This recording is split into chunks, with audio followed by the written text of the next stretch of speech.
(1988), the 4th of July, and 28-year-old Pam Devizzio of Saratoga Springs was out celebrating with friends. They'd been to a few places on Caroline Street, ending their evening at Madame Jamel's, now Dango's Irish Sports Bar. A late evening became an early morning. Around 4 a.m., Pam called it a night.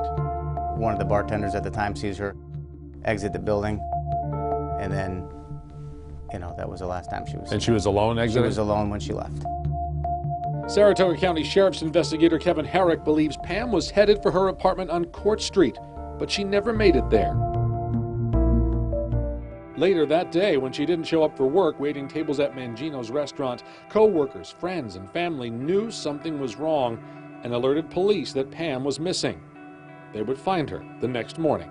On July 6th, a motorist driving to work in Northumberland, here along Putnam Road, noticed some animal activity in this ditch just off the shoulder, and it looked unusual, so he pulled over. Slowed down, stopped, got out real quick to take a look. That's when he discovered Pam's body. She was found only partially clothed, repeated blunt force trauma, the cause of death. The crime scene about 10 miles from Caroline Street, where Pam was last seen alive, and a short drive from these apartments she had once lived in. Evidence shows she tried to fight off her attacker. She was alive here at the scene.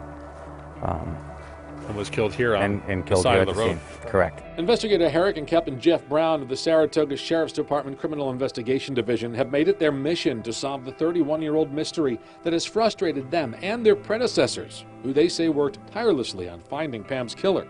You can see how much work was done by those investigators back then, how many interviews were done, how many statements were taken, how many leads were generated. But nothing that led to an arrest. 3 decades of work have convinced the department of a few things. Pam knew her killer. Some of the friends she was with her final night know more than they're letting on.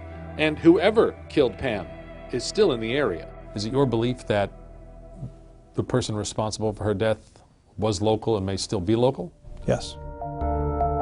There are persons of interest in the case, but there was never enough evidence to put someone away. But that could change. Evidence is collected from that body, and that would include fingernail scrapings, swabs of wounds, swabs of hands. Pam's fingernail scrapings had never been sent to the state crime lab for analysis because at the time there was little they could do with it. But 31 years later, and with advancements in DNA evidence, it could do a lot. The scrapings are now at the lab, and the question of who killed Pam Devizzio may finally have an answer.